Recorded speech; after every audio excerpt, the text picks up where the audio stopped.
Have you ever heard the thought, you've gone too far this time? God's done with you. Well, that thought wasn't God's voice. To true believers, the Holy Spirit doesn't speak rejection. He doesn't use guilt to motivate you or shame to shape you. When He speaks, His voice reminds you of who you are, not who you used to be.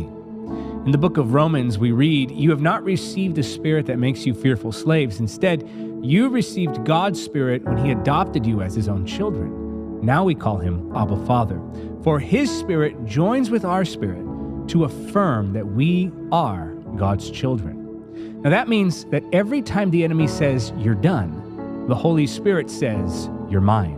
Every time your emotions scream, "God's finally given up on me," the Holy Spirit whispers, "You still belong." Maybe you failed. Maybe you knew better. Maybe you promised God it wouldn't happen again, but it did happen again. And now the enemy has twisted that moment into a message. He says, "God's finally done with you." But the truth is, God already knew your weakness when He called you. His Spirit lives within you, constantly affirming that you are His. Conviction calls you back. Condemnation pushes you away. Conviction says, "Come home." Condemnation says, "You're not welcome." Only one of those sounds like the voice of the Holy Spirit.